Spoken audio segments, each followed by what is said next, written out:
Teman-teman sekalian, ini aku mau berbicara soal masalah yang sering terjadi di bangunan. Ini adalah masalah klasik. Aku ambil sebuah contoh kasus, ini adalah bangunan gandeng. Jadi maksudku bangunan gandeng itu adalah ada dua bangunan, di mana di antara bangunan itu ada satu talang, air mengalir ke situ, dan yang sering terjadi adalah meluap.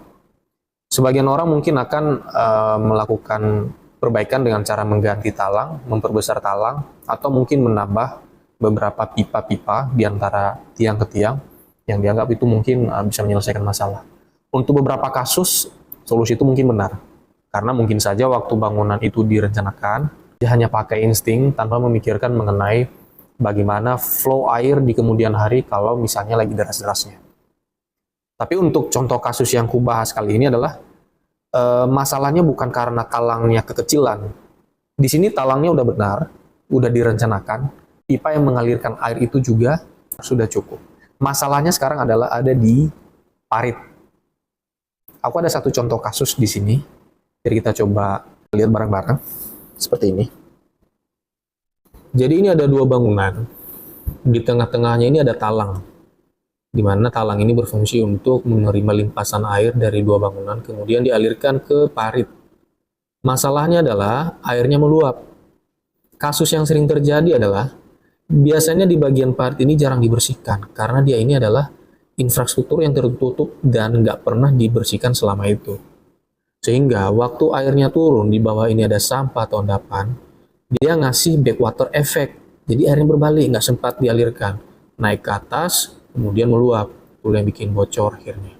Sebagian orang selama ini mengira mungkin atapnya bocor. Sebenarnya solusinya ini adalah sederhana, yaitu kedisiplinan. Buatlah pembersihan rutin setiap bulan, setiap sekali setahun. Disiram atau mungkin ditarik menggunakan seling, sehingga paritnya itu bisa bersih dan air akan mengalir. Kemudian, di bagian bawah pipa ini juga dia harus dibuat mulutnya itu searah ke arah parit. Jadi supaya dia mengalir, nggak menembak ke dasar parit. Jadi ini yang akan menjadi perhatian kita juga berikutnya untuk bangunan-bangunan gandeng seperti ini.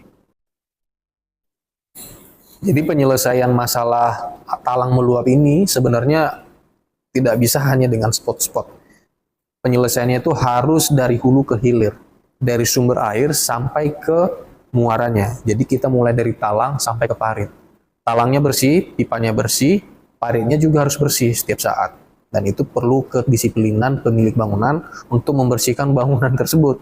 Karena parit ini sekalipun dia selama ini tertutup, tapi dia sangat vital. Karena kalau misalnya dia sedimennya udah tebal, itu udah nggak akan sempat lagi mengalirkan air, akan kembali ke atas. Teman-teman, itu aja. Terima kasih.